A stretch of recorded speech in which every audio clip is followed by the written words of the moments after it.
lundi soir de fin de mercato. On est le 2 février 2026 et le mercato s'est officiellement clôturé à 20 heures avec une journée. Comment expliquer cette journée mouvementée, même ces derniers jours mouvementés pour nous, on y reviendra évidemment sur ces derniers jours de mercato, sur cette annonce d'un mercato clos pour la GIA, malgré aucune arrivée aujourd'hui, ni dans les derniers jours d'ailleurs. On y reviendra ce soir, on a une très très belle équipe parce que il faudra évidemment qu'on parle du match face au TFC, puisque bah, ça a été une prestation plutôt encourageante malgré l'effectif en place. Donc voilà, on va évidemment parler de ça. Très belle équipe ce soir. C'est Kevin qui est à ma droite, qui revient. Ça fait un bout de temps que t'es pas venu, Kevin.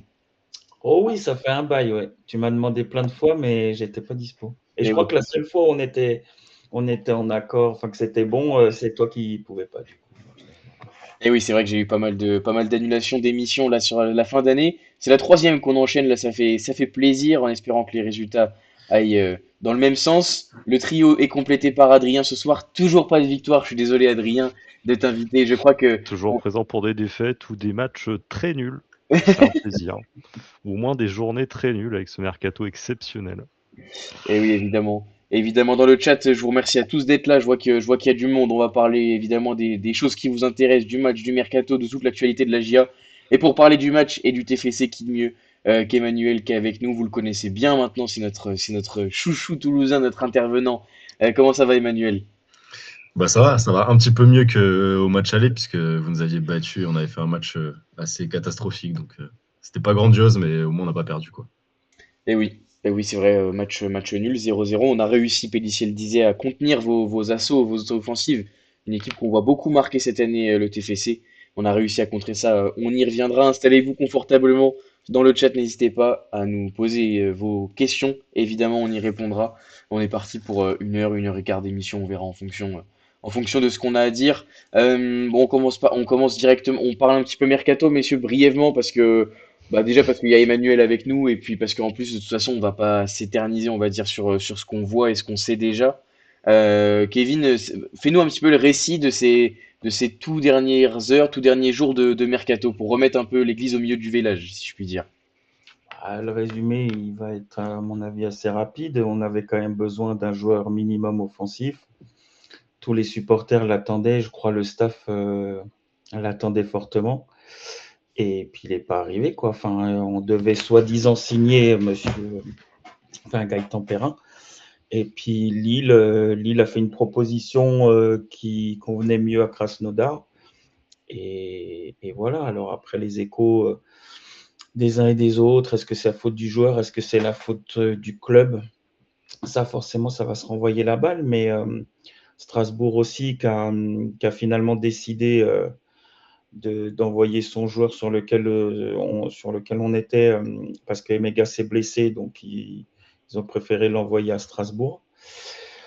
Et même si le joueur était OK pour venir à Auxerre. Donc voilà, zéro, rien du tout, pas de joueur offensif. Donc il faut espérer qu'on marque un peu plus de buts que ce qu'on a fait sur la phase aller, quoi. Et oui, évidemment, on le rappelle, 14 buts, si je me trompe pas, pire attaque de Ligue 1 pour le moment. Adrien, en plus de cet échec Perrin, évidemment, je rappelle, mais évidemment, tout le monde est à peu près au courant, annoncé à Auxerre, c'était officiel On peut selon leur les apprendre, médias. ça peut leur faire encore plus mal, je pense. Annoncé à Auxerre selon les médias nationaux en fin de matinée, voire début d'après-midi, pour un revirement de situation finalement en milieu d'après-midi vers 15h, 15h30. Le joueur allait signer à Lille. Évidemment, comme tu l'as dit, Kevin, ça se renverra la balle sur la responsabilité, on va dire, de cet échec à Auxerre. Évidemment, ce sera difficile de déceler les véritables responsables sur ce transfert-là, en tout cas. Mais Adrien, comme je le disais, comme le disait Max, je crois que c'est un peu l'écran de fumée, cet échec Perrin, parce que finalement, il y a quand même eu un paquet de noms d'annoncés pour pas grand-chose en réel, quoi. Bah, c'est ça, on a l'impression que la cellule piste énormément de gens pour qu'à la fin on se retrouve toujours dans l'attente. On avait eu la même situation à la fin du mercato estival. On attend jusqu'à la dernière seconde, on nous dit oui, il va y avoir une arrivée, etc. Puis on a eu la joyeuse surprise, casting complet. Quand on voit le casting, je sais pas c'est pour quel film, mais ça fait très peur. J'ai pas envie de voir ça, moi. Et pour l'instant, le film de la saison, il est immonde. Hein. On est 17e avec 12 points. On fait la course avec Nantes et Metz. On va peut-être réussir à les dépasser, on va savoir. Mais oui, tout le monde se renvoie la balle. On ne saura jamais la vérité sur ce dossier. Si c'est bien Perrin qui a choisi, si c'est bien Malherbe et Ventier, le duo magique qui a tout gâché, on ne saura jamais. Mais bon. Ouais, évidemment, on saura jamais dans tous les cas casting complet, tu l'as dit. A priori, donc juste pour un petit récap au niveau des arrivées, Romain Fèvre en pré-sec pour 6 mois, Naohiro Hamada libre et Brian Oko qui est arrivé la semaine dernière pour le coup plutôt une belle arrivée. En tout cas, ça donne envie d'en voir plus. On y reviendra pardon pour 3 millions si j'ai bien compris, bonus compris, ça doit être 2 millions 5, 2 millions 6 avec des bonus pouvant aller jusqu'à 3 millions. Donc la plus grosse indemnité de ce mercato et puis le départ officialisé aujourd'hui, mais on le savait déjà depuis le début du week-end, de Rudy Matondo, pardon, au Paris FC pour 15 millions, pouvant aller jusqu'à 17 avec les bonus, qui est plutôt une très très belle vente pour le coup, je crois, j'ai vu qu'il a joué entre 600 et 800 minutes cette saison en Ligue 1. Donc pour un joueur génération 2008, c'est quand même très très propre, mais avec une belle indemnité. Pour le coup, c'est plutôt bien vendu sur ce transfert-là. Euh, pour pas clôturer, on pourra en reparler évidemment, on va y revenir au cours de l'émission parce que l'équipe qu'on a vue hier était assez symptomatique des manques qu'on a dans l'effectif depuis le début de saison, comme à chaque match finalement. Hier, on a simplement réussi à ne pas encaisser de buts, mais est-ce que je vois que ça en parle pas mal dans le chat. D'ailleurs, merci à tous d'être là. On va rester avec nous hein, quand on va parler du match et tous les lundis qui suivent, vous verrez, c'est une super émission. Kevin, est-ce que tu vois, toi, le staff réagir? Pélissier demander des recrues d'expérience au plateau de Ligue 1 Plus il y a 15 jours. L'arrivée de Brian Oko qui a 23 ans. L'arrivée de Romain Fèvre qui est pas non plus un joueur d'expérience parce que oui, il a du bagage en Ligue 1, mais euh, pas grand-chose de plus finalement. Naoui Ouamada qui a pas joué depuis des mois. Voilà. Est-ce que tu prédis une réaction potentielle du staff, voire une démission de Pélissier et de son staff dans les jours à venir? Non, ça, j'y crois pas. Ok. Ça, j'y crois pas une seconde. Ceux qui me connaissent savent que j'ai quand même quelques liens avec eux. Alors, il y a des choses que je peux pas dire parce que je les respecte suffisamment, mais ça, j'y crois pas. Ça serait vraiment une très grosse surprise que de leur part, ils démissionnent ou qu'ils fassent un communiqué. Ça, j'y crois pas du tout parce que c'est pas leur style. C'est pas du tout leur manière de fonctionner. De ce que je sais, c'est que ils sont bien au club, qui sont appréciés en interne, en tout cas par les personnes qui travaillent au sein du club, qu'ils ont envie de s'installer sur du moyen ou long terme. En tout cas, c'était les infos que j'avais ces derniers temps. Maintenant, moi, je ne les vois pas continuer au mois de juin si Baptiste Malherbe et surtout Ventier sont encore aux manettes. Tu ne peux pas, en tant qu'entraîneur et staff, valider ce qui s'est passé sur le mercato estival et sur le mercato hivernal, avec notamment un gros désaccord sur les gardiens, où le club a voulu acheter un gardien ou faire recruter un gardien et où ça n'a jamais été la demande du staff ni de Pélissier. Donc il y a vraiment des gros désaccords sur le mercato. Et moi, je ne les vois pas continuer, sachant qu'à mon avis, ils auront des demandes, des propositions, continuer de cette manière-là. Je pense qu'ils seraient très déçus de devoir partir parce que je les sais très attachés au club et aux gens qui travaillent au sein du club. Mais non, il n'y aura pas de communiqué pour moi, je n'y crois pas une seconde et je ne les vois pas partir. Que le club les mette de côté à un moment donné, ça c'est autre chose. Évidemment, on espère que le club fera tout pour conserver ce staff-là. Et comme ça fait plusieurs semaines, voire mois maintenant que je le dis de toute façon, Christophe Pélissier, son staff ou un autre staff avec l'effectif qu'on a, c'est plutôt un magicien ou des magiciens qu'il faudrait. Même si évidemment on voit cette équipe progresser, mais dans tous les cas, et c'est pas avec ce mercato d'hiver que l'effectif s'est particulièrement renforcé. Merci à tous d'être là, ça fait vraiment plaisir de vous avoir en nombre. J'en profite pour vous souhaiter évidemment la bienvenue à tous ceux qui arrivent au compte-gouttes. Je vois Rémi dans le chat, notre ami Lançois, qui nous parle de Saint-Maximin et voilà, c'est vrai que ça doit les faire marrer les Lensois, la clim qu'ils ont pris avec Sinayoko fin de mercato estival, la clim qu'on prend avec Perrin aujourd'hui. C'est pas tout Ouais, à je fait Ouais, m'étais ils ont sorti un j'avais article mis là-dessus sur X justement en qu'on plus. avait vu Perrin au McDo justement en référence. J'avais mis ça, voilà, je pensais au Lensois aujourd'hui justement par rapport à ça. Et oui, évidemment, on pense aux Lensois qu'on réalisé un très beau coup hein, avec Saint-Maximin, qui va pouvoir apporter évidemment dans cette Ligue 1. Emmanuel, on va quand même pas te laisser dépérir dans ton coin. Parle-nous un petit peu du mercato des Violets, avec pour le coup, vous avez eu le droit à une recrue, à une arrivée aujourd'hui, et aussi un départ, on en parlait un peu dans les backstage, qui, selon toi, va vous être préjudiciable. Ouais, c'est ça. On a fait signer en début d'après-midi, je crois, Jason Russell-Rowe, qui est un buteur canadien international, qui a 22-23 ans, qui jouait en MLS à Columbus. Et bah, c'est surtout pour anticiper le départ de Magri qui est prévu l'été prochain. Donc voilà, on a beaucoup galéré, nous, à trouver des neufs ces dernières années. Après la vente de Dalinga, on a mis beaucoup de temps à trouver quelqu'un. Donc je pense qu'on anticipe un peu. Donc ça, c'est une bonne chose de profiter de l'hiver pour acclimater quelqu'un qui arrive d'un autre continent et tout. Je pense que c'est bien. Et après, en début de mercato, on avait aussi pris Diop. J'ai oublié de te le dire en Ouais. avant émission. Mais Demba Diop, ouais, qu'on a récupéré en prêt à Strasbourg. En fait, il était prêté à Nuremberg en D2 allemande. Et son prêt a été cassé là-bas. Et donc, il est venu chez nous. Peut-être qu'il était Peut-être que Strasbourg a estimé qu'il méritait un peu mieux que Nuremberg, je ne sais pas. En tout cas, il a fait des super débuts avec nous. Il a fait 3 très gros matchs. Et là, c'était beaucoup moins bien contre Auxerre. Mais voilà, je pense que on avait un besoin au milieu, donc il a plutôt comblé ça. Et après, ben, on a perdu Noé Djouma là, à la toute dernière minute du mercato, Hum. qui avait fait une très bonne entrée là dimanche et qui était un des jeunes espoirs du club, mais qui était pas trop utilisé par Martinez Novel pour des raisons que pas grand monde ne comprenait, parce qu'il a des qualités de percussion et de dribble que pas grand monde n'a dans l'effectif.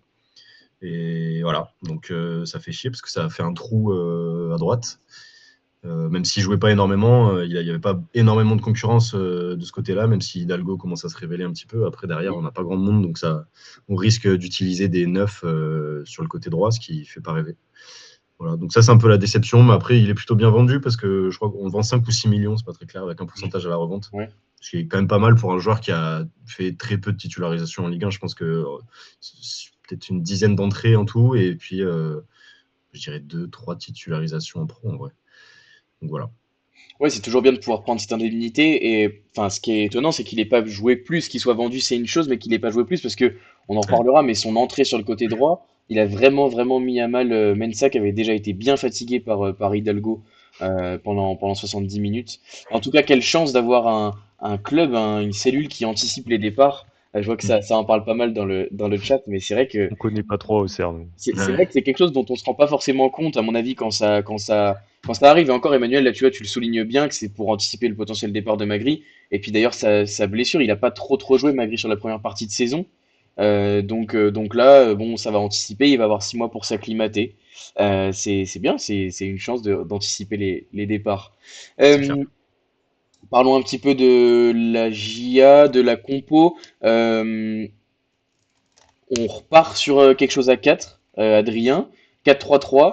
Ouais. Pélissier l'avait dit que voilà, la défense à 5 reviendrait pour les deux gros matchs très gros matchs en tout cas, parce qu'on peut pas dire que le TFC soit un petit match, Oui. mais deux très gros matchs face à Lens et au PSG. Euh, Retour du 4-3-3 avec du coup première titularisation pour Romain Fèvre et le retour d'Elisha Owusu au milieu de terrain. Ouais, franchement, c'était la compo attendue. On l'a vu passer sur l'équipe ou Union Républicaine. C'était le 11, entre guillemets, parfait avec les joueurs qu'on avait enfin, que Pellissier avait à sa disposition. On a quand même, voilà, je la prends sous mes yeux pour pas me tromper. On a quand même Oko qui a dû rentrer du coup Ouais. avec El Azzouzi qui était un peu mort en fin de match. On espère que notre homme de verre s'est pas encore blessé. Parce qu'on aura un peu besoin avec la vente de Matondo.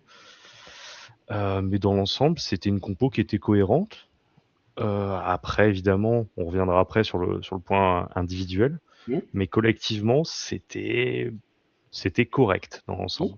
C'était pas un match horrible. On prend un point pour une fois depuis pas mal de temps. Donc, euh, donc voilà, il y a quand même du positif. Ouais, il y a quand même du positif, on y reviendra après au niveau collectif, mais même c'est vrai que sur la compo, Kevin, avec ce qu'on avait à disposition, C'est pas mal, ça donne plutôt envie. Et en plus, il y a un peu de profondeur de banc quand même. Ah, la profondeur de banc pendant le match, Josué justement, Casimir. c'est pas trop ce que j'avais vu. J'attendais pas celle-là, tu vois. Mais non, non, Fèvre, je me doutais qu'il allait être titulaire. Je pense que ça faisait 2 matchs, voilà, il fallait trouver quelque chose, puis il fallait le faire jouer un peu, voir ce que ça donnait. Non, moi j'ai trouvé que c'était dans la dans l'utilisation du ballon, j'ai trouvé que c'était bien. Mais alors qu'est-ce qu'on se précipite et le nombre de on se précipite et on perd le ballon à des endroits, mais alors, où Toulouse aurait dû nous fesser plus d'une fois. Au milieu et on se précipite trop et malheureusement on perd des ballons simples sur voilà de la conservation de balles. Donc, mais après, quand tu as le ballon, tu sais qui tourne, les principes de jeu sont clairs, sont nets, on voit que ça bosse bien, on voit que footballistiquement, Pélissier et le staff est clair dans ce qu'ils veulent, mais, euh, mais on a quand même des gros points noirs qui nous font mal, quoi. Je veux dire, en première période, tu as quand même deux très grosses occasions. Tu dois en mettre au moins une sur deux. Hmm. Le TEF aussi, évidemment, il marque sur un hors-jeu, voilà. Mais nous, c'est récurrent. Ouais, C'est ouais, récurrent. Et ouais, après, c'est surtout au milieu où j'ai trouvé que parfois on se précipitait, on perdait des ballons dans des zones très dangereuses, quoi. bah, en plus, je trouve au-delà de cette précipitation, il y a des séquences où on perd le ballon sur une erreur technique, ou même sans forcément se précipiter, c'est simplement une erreur technique, quoi. Bah, tu as dit dans le chat, Danois faible avec le ballon. C'est vrai qu'on a eu du mal avec ballon. Juste avant de continuer sur le côté collectif, on va dire à JA, Emmanuel, si tu veux bien juste nous parler brièvement de la compo du TEF, est-ce qu'il y avait des absents majeurs ou des retours de blessures? Euh, ouais, on espérait récupérer Metalli qui a fait un super début de saison et qui est notre piston gauche qui est en espoir. Et il y a déjà des clubs qui le veulent pour 20-25 millions d'euros. Finalement, il n'était pas là. Mais après, on n'a pas récupéré non plus Magri. Par contre, Emerson était absent depuis 3 matchs pour une suspension qui était hyper sévère. Déjà, le rouge qu'il avait pris à Lens était discutable, je trouve. Il s'est pris 3 matchs fermes. Donc, on le récupère que là, alors que, en fait, on l'a pas vu du mois de janvier. Et donc là, il était de retour. Il n'a pas fait son meilleur match d'ailleurs, mais voilà. Hidalgo qui est en pleine forme, qui fait que marquer, et qui a marqué d'ailleurs sur un but hors jeu. Était titulaire. Après, c'est un peu du classique. Gbo, Caceres, Diop, c'est les titulaires habituels d'Onum. Sidibé, qu'on fait jouer de temps en temps piston, mais c'est plus pour dépanner en vrai. En général, quand Metalli est là, il joue à gauche et Donum et le piston droit, il repique sur son pied gauche et c'est là qu'il est le meilleur. D'ailleurs, Sidibé et Donum ont échangé pendant le match et c'est Sidibé qui est passé à gauche, ce qui n'était pas glorieux, mais Donum était mieux à droite. Et après, la ligne de 3 derrière, Mackenzie, Cresswell, Nicolaisen, c'est les 3 intouchables. Et Guillaume Rest derrière, qui a fait un super match. Ouais, Guillaume Brest qui a fait vraiment un très bon match. Euh, J'ai une question pour Adrien juste avant ça. Je précise pour ceux qui se poseraient la question, restez avec nous, hein, ça va être une très très belle émission. Là, les trois qui sont avec moi, je leur fais confiance. Vous inquiétez pas, on va avoir une très belle émission. J'en profite pour remercier l'Iconé qui a fait un petit raid et qui nous souhaite, enfin, qui a fait le plein d'antidépresseurs pour cette soirée compliquée. Adrien, collectivement, on a parlé voilà, des difficultés techniques plutôt de cette équipe-là. Moi, il y a quelque chose que je me suis vraiment questionné, surtout en deuxième mi-temps, sur la volonté de jouer long de la part de Dono. C'était incessant, alors que les trois centraux toulousains, Mackenzie, Cresswell, Nicolaisen, ça laisse quand même rien du tout de la tête, hein. C'est-à-dire que même Namasso qui est très très bon dos au jeu, Sinayoko qui a quand même qui a du jump et tout, qui peut prendre du ballon de la tête, là ils n'ont rien pu faire. Et pourtant, on a quand même pendant, je dirais bien, au moins la deuxième mi-temps, mais même un peu avant, volonté vraiment de jouer devant, de balancer, avec en plus une précision relative sur le jeu au pied. Est-ce que toi, tu y trouverais une explication, Adrien? Enfin, Bah, pour le coup, la veille, j'étais au match Estac-Le Mans, où Le Mans, c'est la même chose, équipe hyper physique, que des gros gabarits. Pourtant, les stacks envoyaient que des grands ballons devant, comme on a fait. On a fait la même chose. Donc je comprends pas trop quand on voit les 3 gaillards du côté de Toulouse à l'arrière. Je vois pas l'intérêt. Il y avait beaucoup Clément Akpa, pardon, qui tentait beaucoup ça, avec très peu de réussite. Il y a beaucoup de ballons perdus bêtement où il s'excentre sur la ligne de touche pour envoyer un pétard devant. On a perdu je sais pas combien de ballons comme ça. Puis Dono, les relances, c'est soit plein axe, soit en touche. Enfin, moi, je sais le faire aussi, il n'y a pas de souci, quoi. Ouais, non, non, Mais c'est vrai ouais. que sur ce point, ça a été un peu compliqué. Kevin, est-ce que toi, tu y verrais je sais pas, une explication potentielle? Est-ce que tu penses que c'est dans les consignes? Alors que pourtant, moi, je trouve que sur les 30 premières minutes, on est ressorti plutôt propre. Et dès qu'on a réussi à enchaîner des transmissions rapides, avec évidemment cette qualité technique dont on parlait quand elle était au rendez-vous, je trouve qu'on a vite réussi à désorganiser le bloc toulousain, Alors moi, c'est compliqué parce que j'étais au stade, donc du coup, évidemment. j'avais pas une vision générale, tu vois, comme on peut regarder à la Hmm. télé, ou puis j'étais pas en hauteur vraiment pour pouvoir vraiment analyser en détail. Maintenant, pour moi, en me plaçant, comme je le fais d'habitude en tant que coach ou en tant qu'éducateur, pour moi, le fait qu'en première période, on ait eu la possession, qu'on ait essayé de jouer, qui était plutôt pas trop mal, de façon stérile, comme d'habitude. Mais par contre, on faisait on perdait des gros ballons au milieu ou Diomandé en voulant dribbler à un moment donné alors qu'on a le ballon derrière, qu'il n'y avait aucune urgence. Il veut faire un dribble à 20 mètres des cages. Je pense qu'à la mi-temps, Pélissier euh, a probablement demandé, vu le déchet qu'on avait au milieu et les pertes de balles et les contres qu'on prenait rapides, d'allonger un peu plus pour être sur les seconds ballons, notamment au milieu de terrain. C'est-à-dire, ils savaient pertinemment qu'ils avaient des grands et que ça allait. D'ailleurs, c'est ce qui s'est passé. Ils ont pris tout de la tête. Mais après, de venir mettre un gros pressing de suite sur les seconds ballons pour récupérer plus haut. Moi, après, je te dis ça, j'ai pas d'infos là-dessus, hein. Ouais, J'ai pas évidemment. discuté avec eux, mais moi, c'est probablement ce que je leur aurais demandé si je voyais que mon équipe perdait des ballons et qu'on on se mettait le feu avec des gros contres, sachant que Toulouse est très fort justement à la perte de balles pour aller très vite. Moi, je pense que l'idée, c'était on allonge, on va chercher sur les seconds ballons et voilà. Mais après, c'est une analyse qui est la mienne. Ça se trouve, si on discute avec Christophe Pélissier, il te dirait autre chose.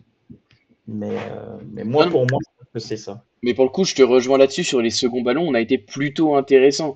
On a réussi quand même à avoir de la présence. Je trouve que le positionnement de El Azzouzi un peu plus haut, ça a apporté quand même sur le premier rideau premier ou deuxième rideau de pressing un peu de consistance, un peu de qualité technique, justement. On y reviendra après sur le côté individuel. Emmanuel, quand même, malgré tout, je le disais, on a réussi à ne pas encaisser de but. Et je sais plus, je crois que c'est Taïga qui disait dans le chat, une saison sans encaisser de but par le TFC, parce qu'on avait gagné 1-0 à l'aller, et là, du coup, 0-0. Ça fait bien longtemps que ça nous était pas arrivé. 4 points Comment, pris, c'est fou, oui, 4 points pris face à Toulouse. c'est lunaire. C'est vrai que 4 sur 13, quoi. c'est Putain. complètement fou. C'est complètement fou. Et ben voilà, comment toi t'expliques que la GIA a réussi à perturber Toulouse? Comment peut-être toi t'expliques surtout que Toulouse n'ait pas réussi à développer son jeu, les contres, etc. Ben, en fait, c'est vrai que je pense que l'équation pour Auxerre n'était pas évidente parce que moi j'ai l'impression que là où vous avez réussi à avancer, à créer du décalage, c'était sur les côtés, dans le dos de nos pistons. Et du coup, après, ben, vous vous retrouviez en situation de centre. Et derrière, quand tu mets le ballon dans la surface et que tu as Nicolaisen, Cresswell, t'as une chance sur 100 de l'avoir, quoi. Donc, mais Surtout malgré aussi, ça, comment? surtout aussi quand tu amènes ça, qui te met des centres au troisième poteau. Ouais. Voilà, Ouais, c'est ça, aussi il ça. a eu du mal. Défensivement aussi, il a eu du mal parce qu'après, l'entrée de Djouma l'a pas trop mis en valeur. Mais, ouais. Mais après, au-delà de ça, moi, en sortant du match, je dirais pas que j'étais soulagé du point du nul parce que pour nous, il y avait l'enjeu d'être cinquième parce qu'en fait, si on gagnait, on passait cinquième. Mais en même temps, franchement, vu la physionomie du match, je pense qu'on n'est pas plus près de gagner qu'Auxerre, voire on s'en tire pas si mal. Enfin, je me rappelle d'un arrêt, je crois que c'est Namazo qui est seul face au but et qui rate un truc où reste fait un super arrêt, mais il peut la mettre mieux. Et après, il y a même à la fin, quand on essaye de pousser, on se prend des contres dans la tronche. Ou, je sais plus qui c'est qui remise mal le ballon. C'est Casimir, je crois. Casemiro, ouais. Et là, ça, c'est une énorme occasion, hein. Et il y en a encore une autre où c'est Danois, pareil, Au qui deuxième fait poteau, ouais. ouais, qui réussit pas sa reprise. Mais franchement, il y a eu beaucoup d'occasions, mine de rien. Je crois que vous êtes devant en XG. Et même au-delà de ça, voilà, ce genre d'occasions qui sont peut-être pas comptabilisées comme des occasions hyper fortes, elles étaient quand même plutôt pour vous. Nous, je pense que notre plus grosse occasion, c'est Caceres qui tire à l'entrée de la surface du gauche. Là, il y a un bel arrêt de Léon, mais voilà, c'est quand même un tir hors de la surface. On a été dangereux 2-3 fois. On a marqué avec Hidalgo et il était hors jeu. Et bon, ça se joue pas à grand chose, mais quand même, globalement, on a été assez stérile.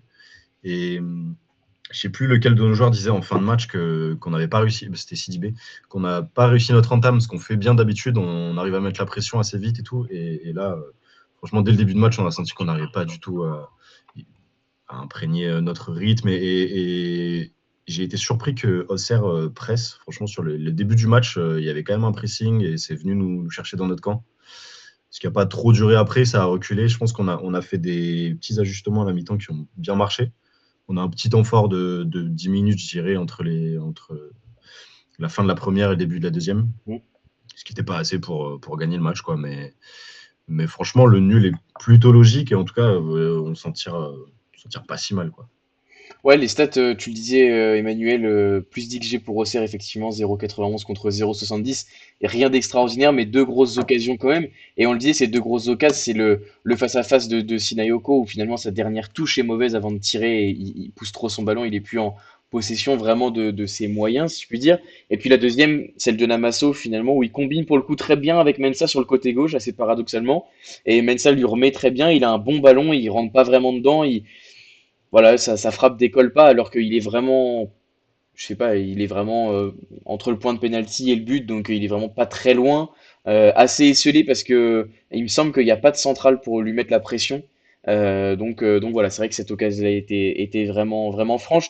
Tu as parlé de celle de Caceres, il y a quand même eu celle d'Emerson en opportuniste, là, la frappe contrée où il finit presque Ouais. par la mettre au fond sur un tacle, enfin c'était assez incroyable comme geste. Ouais, Euh, voilà, mais tu vois, c'est genre les situations où on a été dangereux, c'est quand même pas très construit, quoi. On a eu du mal à. Mais après, ça, c'est un truc classique chez nous, où on a du mal à faire le jeu. Et je sais plus lequel de vous le disait, mais on est plutôt une équipe de transition. Et là, on n'a pas eu l'espace pour avoir des transitions. Donc, mais sauf sur le but d'Hidalgo, qui est vraiment sur un jeu en une touche, où ah oui. Gbo l'envoie à Donum, qui pareil, ensuite transmet à Hidalgo. Mais en dehors de ça, on n'a pas réussi du tout à trouver d'espace. Et ça, c'est quand même quand même à mettre au crédit d'Auxerre, parce que je trouve que on n'a pas vu une équipe qui était 17e de Ligue 1 face à une équipe qui pouvait être 5e, quoi. Il n'y avait pas du tout cet écart-là. Tout le monde nous le dit ça, mais on reste 17ème, quoi, c'est ça le Ah, je problème. comprends, je Ça, sais. c'est la même chose. Enfin, c'est vrai que c'est fou qu'on ait les mêmes. Enfin, pour le coup, toutes les semaines d'émission, c'est les mêmes commentaires. Sur Twitter, on a le droit tout le temps au petit tweet hebdomadaire La de, défaite de- encourageante. voilà, c'est ça, de la défaite encourageante, mais même des adversaires qui nous disent, bah écoutez, on comprend pas comment vous êtes 17e. J'ai même eu un commentaire sur YouTube, je crois, la semaine dernière, ou non, c'était le débrief contre Lens ou Paris, je sais plus, où un supporter marseillais me dit, bah au bureau, on a discuté d'Auxerre ce matin et on comprenait tous pas pourquoi ils étaient 17e. Enfin, c'est incompréhensible. Voilà, après, la vérité, c'est que là, on se crée deux grosses occasions. Je crois que on cadre pour la première fois en 2026, hier. Ouais, deuxième frappe. Voilà, c'est quand même des stats qui sont affligeantes sur le point de vue offensif, en tout Ah cas. bah le plus beau but du mois de janvier, c'est le but de Mara en amical contre Saint-Étienne. Je sais pas si on se rend compte, parce que c'est le seul. Et oui, C'est fou. c'est vrai qu'on n'a pas marqué depuis l'année 2026. C'est vrai que ça commence à faire long. Surtout que pour le coup, hier, on s'est procuré des occasions. Il y aurait même pu avoir, bon, on la compte pas dans les occasions, mais même celle de Sinayoko qui a inquiété Guillaume Rest, qui va toucher la barre en première mi-temps.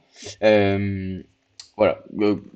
Offensivement, c'est compliqué. Défensivement, ça a été mieux, Emmanuel. Après, moi, c'est vrai que vraiment, j'arrive pas à comprendre. Enfin, c'est pas que j'arrive pas à comprendre, c'est que je trouve dommage. Quelque part, c'est valorisant, valorisable, en tout cas, qu'on ait réussi à choper un point, parce que quand même, en deuxième mi-temps, vous avez, comme tu le dis, Emmanuel, je pense qu'il y a eu des ajustements tactiques.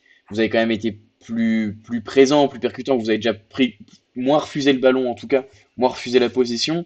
Et puis, nous, de notre côté, par contre, on a complètement reculé. Là où tu le disais, Emmanuel, sur les 30 premières minutes, on a quand même mis une certaine forme de pressing, comme on avait fait à Lens d'ailleurs, hein, où on arrive très très bien à quadriller la largeur, à récupérer des ballons relativement hauts, à se procurer des occasions. Le face-à-face de Sinaoko, c'est carrément ça, hein. Alors c'est une erreur technique de Diop évidemment au milieu de terrain, mais c'est parce que El Azzouzi est bien là au contact pour mettre la pression que cette erreur-là est faite. Donc euh, voilà, c'est sûr que c'est toujours rageant de se dire qu'on n'a pas on a refusé à un certain moment d'aller chercher mieux. En même temps, est-ce que voilà, un point du stadium avec une équipe qui est quand même en forme, c'est un bon résultat quand même.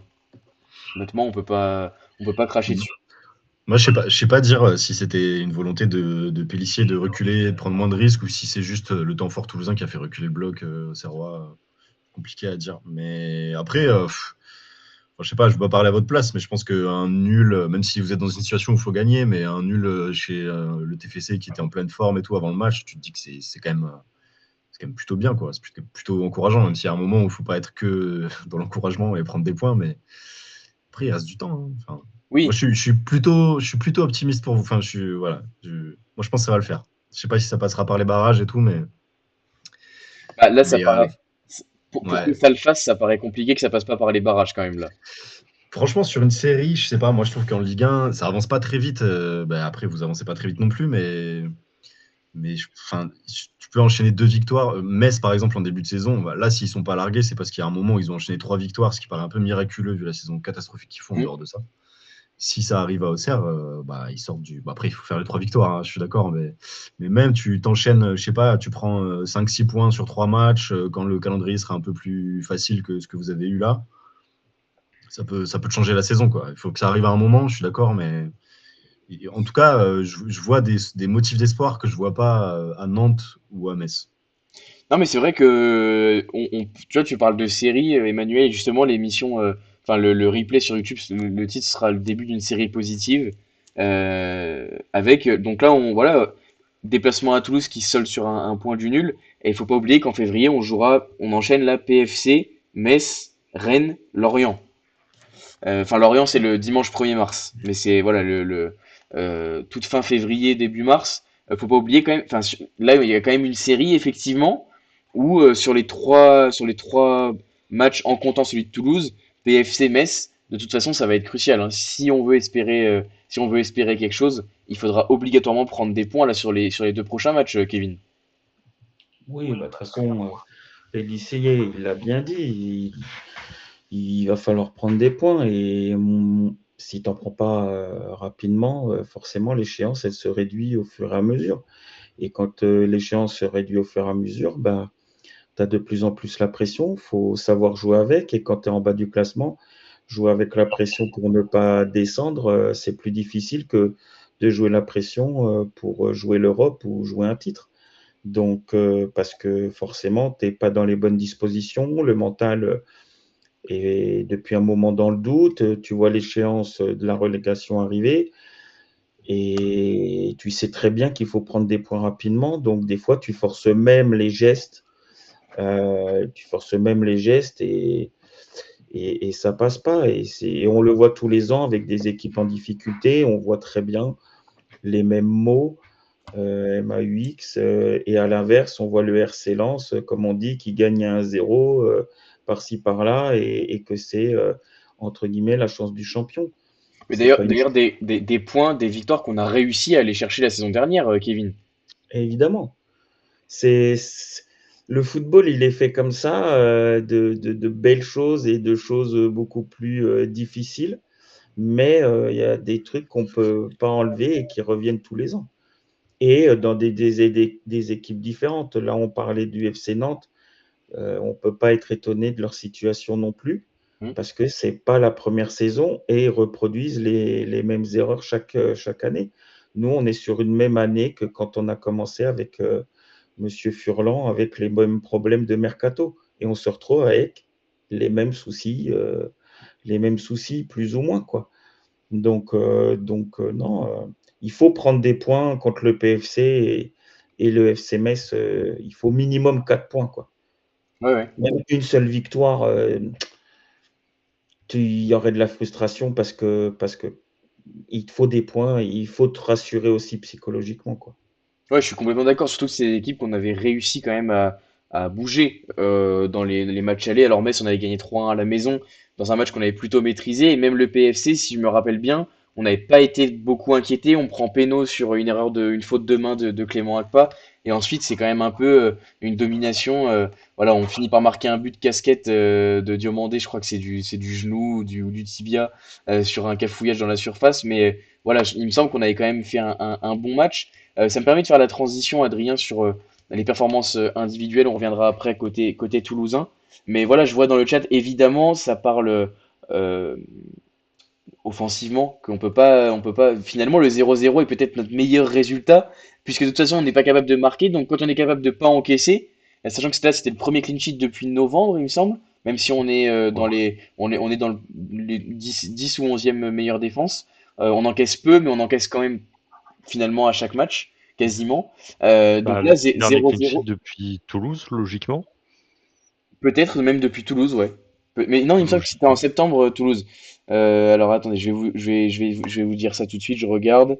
Tac, tac, tac. Premier clean sheet depuis Lyon le 23 novembre, Ah, à autant pour domicile où moi. on avait fait 0-0. Voilà encore un résultat, un bon résultat. Et justement, après, on s'était déplacé à Paris, Paris FC, on avait fait match nul. Ça me permet de faire la transition avec les performances individuelles. Au-delà des joueurs, est-ce que selon toi, le problème, le problème offensif, il est sur de la qualité individuelle ou plutôt sur de la qualité collective, sur l'animation offensive, sur la complémentarité des profils, etc. Bah, je dirais que ça c'est particulier parce que on a quand même des bons joueurs sur le papier. Quand on regarde Sinayoko, on l'a encore vu à la CAN, ça l'annonçait carrément du côté de Manchester United. Enfin, ça après c'est les rumeurs, on connaît. Dani Namasso, super joueur. Romain Fèvre, pareil sur le papier. Casimir, bon, je vais pas en parler, mais voilà. Mais je dirais que quand on arrive devant la surface, tu avais Cherchour qui avait fait une blague d'ailleurs dessus il y a 2 semaines. On arrive devant la surface et on a l'impression qu'on ne sait plus quoi faire. Nos joueurs, ils s'arrêtent de jouer. Il n'y a aucun mouvement, il n'y a aucun dynamisme, c'est statique. C'est très particulier. Si on n'arrive pas à lancer en contre, en attaque placée, on ne sait pas faire. On ne sait pas faire. Je sais que c'est pas dans le jeu de Pélissier, il aime bien les transitions quand ça va vite, etc. Mais là, dans ces situations-là, où il y a une équipe qui sait jouer au ballon, qui arrive à avoir la possession, tu es obligé d'avoir des attaques placées. Et on n'arrive pas à en faire. Donc je sais pas ce qui travaille à l'entraînement. Je sais pas si Djibril Cissé les fait tirer au but, mais pour pas cadrer une frappe pendant 2 mois, c'est que, enfin, je sais pas ce qu'il bosse, mais c'est assez lunaire. Ouais, alors pour le coup, pour avoir quelques informations sur l'entraînement, ça bosse devant le but, notamment en fin d'entraînement sur des ateliers relativement facultatifs et où les joueurs sont amenés à participer de leur plein gré, on va dire. Mais en tout cas, Djibril Cissé, en tout cas la semaine dernière, par exemple, je sais qu'il a animé au moins une fois une séance, enfin, le prolongement d'un entraînement après la séance. Oh, Euh, une fois. Oh, bravo. après, je sais pas, au moins une fois, mais il y a aussi des joueurs qui auraient dû y être, qui n'y sont pas allés. Euh, selon les infos que j'ai, il y avait, par exemple, dans cet atelier-là, ce jour-là, il y avait au moins Fèvre et Casimir qui ont décidé de rentrer au vestiaire. C'est vrai que l'un n'en a pas besoin, c'est vrai. Ça, Après, voilà, on pourra, évidemment, on parle de l'implication des joueurs, etc. Euh, Kevin, selon toi, vous voyez sur la droite de votre écran, n'hésitez pas à répondre à la question, évidemment, que je pose à Kevin et Adrien. Est-ce que selon vous, c'est plutôt un problème individuel? Et on peut pas, enfin, je suis d'accord, complètement d'accord avec toi, Adrien. Quand tu prends chaque joueur individuellement, il y a quand même plutôt de la qualité chez Sinayoko, chez Genamaso, etc. Est-ce que selon toi, c'est plus un problème d'animation, Kevin? Notamment, par exemple, sur attaque placée, je vois Namaso est capable de le faire dans les petits espaces, c'est quasiment le seul. C'est compliqué parce que moi, je pense que c'est plus individuel. Moi, je partirais plus sur individuel. On ne peut pas mettre de côté le côté collectif et ce que demande le staff. Parce que c'est pas que Pélissier, c'est aussi le staff et les adjoints. Ce qu'ils demandent, ils ont une philosophie. Maintenant, les profils de joueurs, qu'on a, c'est des tripoteurs. On va être clair, ils aiment le ballon. C'est pas des tueurs. C'est pas des joueurs comme on avait avec Traoré ou Perrin l'année dernière, où ça pouvait jouer en 2, 3 touches de balle. Namaso le fait. Mais Sinayoko, il aime le ballon, il aime. Et on le voit notamment, encore hier, il fait une touche de trop, alors que s'il doit être efficace, il doit mieux emmener son ballon. Et notamment dans la surface, en fait, on ne frappe pas quasiment. Le seul qui frappe, c'est Namazo. D'ailleurs, sur le but qui nous est refusé, je ne sais pas comment il fait pour la mettre, mais on sent que le gars a quand même de la qualité. Et le problème, c'est que tu frappes pas, tu touches plein de fois le ballon. Quand tu as un centre, il est à 3 mètres. Quand tu as un corner, tu le joues à 2 et tu prends un compte comme contre le PSG. Et tout ça, tu l'entends sur quelques conférences de presse de Pélissier, c'est que les joueurs aussi, ils décident sur le terrain. Hmm. C'est-à-dire qu'il y a des grandes lignes qui sont données par le staff, évidemment, mais sur le terrain. À un moment donné, il ne faut pas oublier que quand tu es sur le terrain, tu as l'adrénaline, tu es dans le jeu, tu ne penses pas forcément toujours aux consignes. Le jeu amène des choses qui, des fois, va faire déjouer ou voilà. Mais tu as aussi les profils de joueurs qui, à un moment donné, c'est pas qu'ils veulent pas écouter le coach, c'est juste qu'ils ont du mal à faire avec certaines consignes. Donc, un joueur comme Sinayoko, je pense qu'il a encore du mal à ne pas toucher 1 ou 2 fois la balle, alors que ça serait plus simple dans le jeu, par exemple. Hmm. Mais ça, c'est un profil de joueur. Et c'est autour de lui où, à mon sens, il nous manque un neuf, un vrai neuf en point de fixation, où à ce moment-là, avec Namazo et Sinayoko, tu viendrais jouer sur ton neuf en point de fixation et eux rentreraient et pourraient techniquement faire la différence. Sauf que là, aujourd'hui, tu as Sinayoko en neuf qui dézone et qui vient décrocher énormément. Et le problème, c'est qu'après, tu n'as plus personne dans la surface quand sur les côtés, ça arrive au-delà des centres qui vont en touche. Mais pour moi, c'est principalement individuel. Et après, c'est forcément le collectif. C'est les deux. Oui, Mais évidemment. pour moi, Évidemment. c'est d'abord individuel parce que ton recrutement, il n'est pas adapté au schéma et à ce qu'a demandé Pellissier aussi, dans sa manière de jouer. C'était pas ça qu'il avait demandé.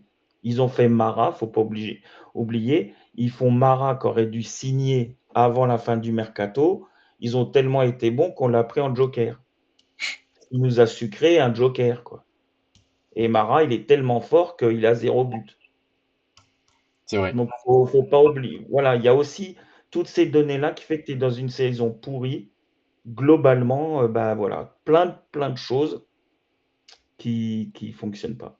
Ouais, finalement, c'est pas un manque de qualité chez les joueurs, c'est que Non. ensemble, l'animation, c'est pas suffisamment complémentaire. En gros, pour résumer, voilà, c'est un peu ce que je Pour dis. moi, oui, c'est ça. Pour moi, le gros point noir, c'est celui-là. Ouais, c'est la complémentarité des profils et justement, je vois Monsieur Sapiens dans le chat qui dit on a les mêmes conclusions à chaque débrief. C'est vrai que je trouve que individuellement, et je vais le répéter, mais honnêtement, on peut rien reprocher aux joueurs qui sont en place. C'est ça qui est assez difficile. À part quelques-uns, voilà, qui font pas forcément tout le temps les efforts ou qui donnent pas toujours le meilleur de ce qu'ils peuvent. Honnêtement, il y a une grande partie de cet effectif qui fait avec les qualités qu'ils ont individuellement. Et c'est vrai que c'est ça qui est rageant parce qu'on sent quand même des mecs qui sont motivés et qui veulent bien faire, mais qui en ont pas forcément les armes ou en tout cas qui collectivement n'arrivent pas à se sublimer et à s'élever collectivement. Voilà. Peut-être que c'est ma conclusion. Ma conclusion sur. Après, on reviendra un peu après sur individuellement, vraiment, parce que là, c'est plutôt un problème structurel, on va dire. On n'a pas parlé concrètement sur le match face à Toulouse. Mais d'abord, Emmanuel, bon, voilà, quels sont les joueurs qui t'ont plu côté TFC? Puis si tu veux mentionner quelques joueurs de la JA aussi, libre à toi. Ouais, côté Auxerre, je sais pas trop en ressortir, j'avoue. Fèvre, je l'ai pas trop. C'est sa première, c'est ça? Première titularisation, ouais. C'était pas infâme, mais c'était pas non plus grandiose. Moi, j'aime bien Namazo toujours quand même. C'est juste dommage qu'il arrive pas à être plus décisif parce que sinon, bah, il serait peut-être pas Auxerre en fait. Mais s'il pouvait en planter quelques-uns de plus, ouais, ce serait vraiment un beau joueur de Ligue 1, je pense. Voilà. Mais après, non, j'avoue que j'ai du mal à ressortir des joueurs là. Léon, il sort les ballons qu'il faut sortir, mais il en a relâché quelques-uns aussi quand même. Voilà, savonnette. Ah ouais, c'est arrivé 2 fois et ouais. Et il flottait un max, hein. Moi, j'y étais, je vous dis pas. Ouais. C'était horrible. C'est vrai, mais la première, elle était très très flippante parce que la trajectoire prenait vraiment la trajectoire du but. Heureusement qu'il y Ouais. a l'effet parce que sinon, à mon avis, elle y va tout droit, hein. C'est terrible. Et après, côté Toulouse, Guillaume Rest quand même qui fait vraiment une bonne saison. L'an dernier, il a été hyper décevant et il n'a pas réussi à confirmer sa première belle saison. Et là, il s'est vraiment remis. Il nous fait gagner des points en fait, quoi. Parce que là, surtout sur la reprise de Namazo, c'est vraiment un exploit. Et je crois qu'il fait 2 autres interventions vraiment spectaculaires, notamment celle qu'il met sur la barre, mais il y en a une autre. Et ben, il y a le face-à-face Puis, sur Sinayoko où il sort très très vite dans les pieds quand même. je l'ai plus en tête, ouais, t'en parlais tout à l'heure, mais j'ai plus en tête Au ce début du moment-là. match. Tu sais, je crois que c'est 10e minute, El Azouzi qui récupère sur Demba Diop Ah oui, presque à la ligne médiane. Il lance ouais. Sinayoko. Je crois que c'est Cresswell qui quand même vient mettre la pression sur Sinayoko et Sinayoko se mélange un peu les pinceaux. Il tente quand même le lob, mais Rest est déjà là et il arrête quoi. Ouais. Reste fait une bonne sortie et je crois que c'est Cresswell qui la met en corner en fait, qui la contre. Enfin, c'est un peu confus dans l'action, mais ouais. Cresswell qui a fait son match lui aussi, il est toujours là. Nicolaisen aussi qui revient vraiment à son meilleur niveau depuis quelques temps, qui a fait un vrai bon match. Et pour moi, Caceres qui a été Ah l'homme ouais. du match, toute équipe confondue, quoi. Je l'ai trouvé vraiment exceptionnel. Qui s'est énormément projeté alors que c'est pas trop lui qui a ce rôle d'habitude. Là, il a apporté le danger comme on l'a rarement vu le faire alors qu'il avait envie de se barrer et qu'il faisait la tête il y a encore 10 jours. Donc, super nouvelle si on a ce Caceres-là.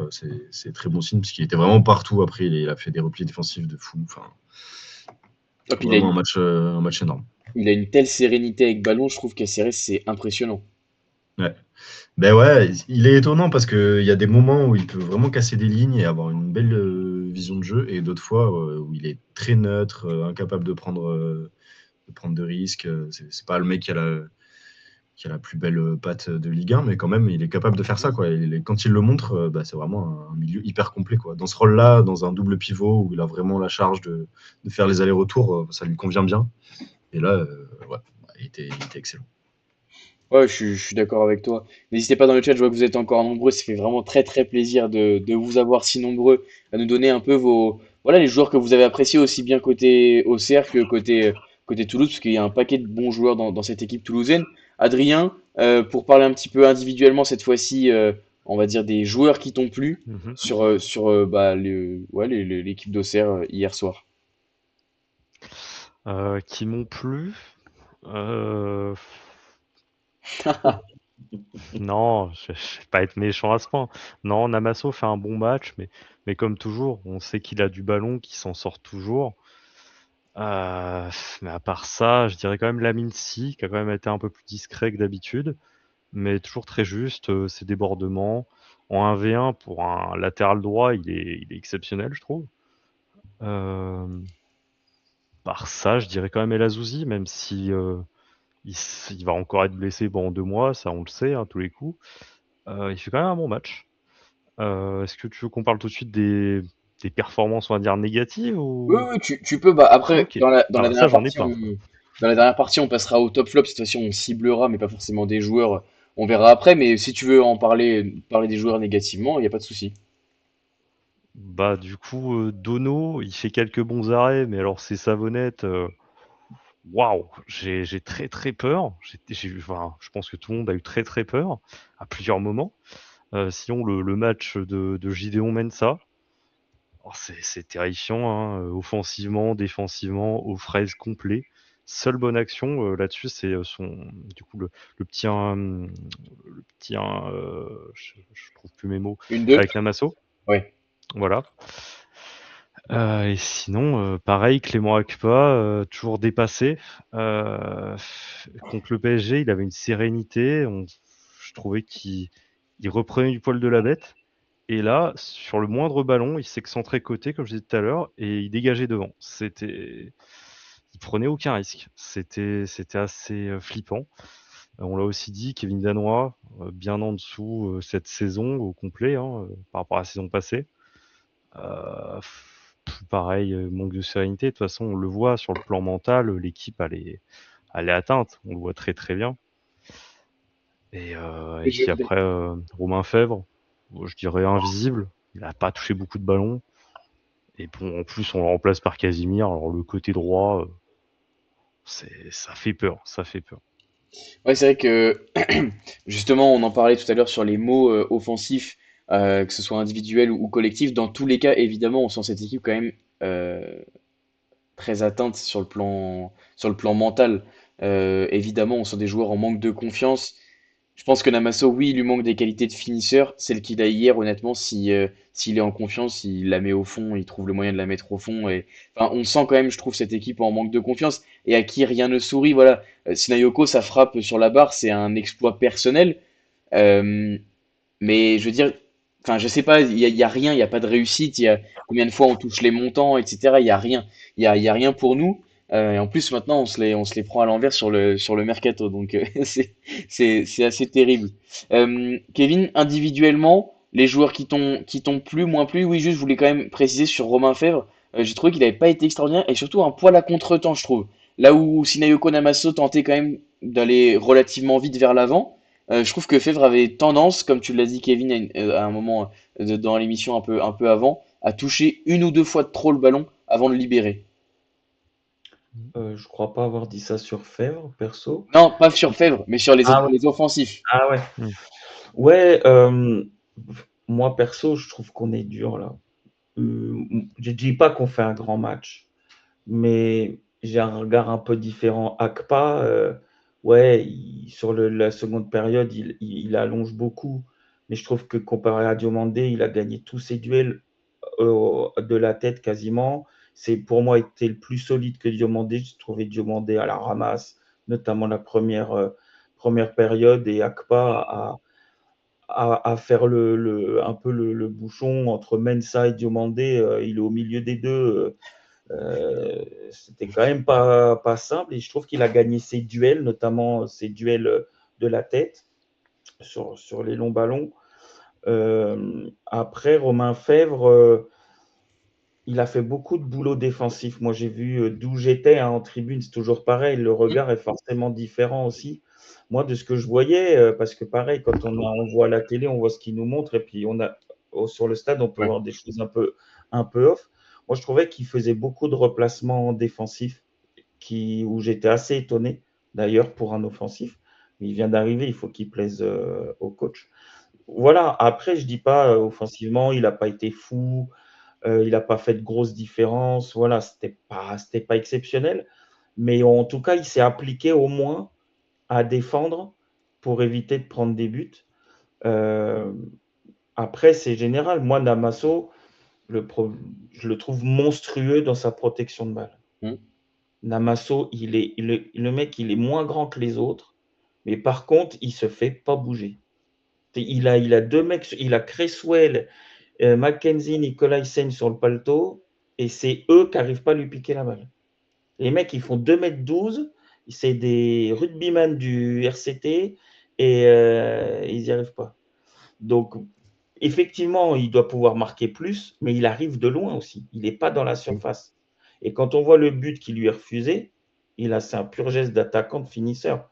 Parce qu'il est quand même au milieu de la surface, avec 3-4 mecs plus le gardien. Il contrôle, je ne sais pas comment il fait pour la mettre. Mais voilà.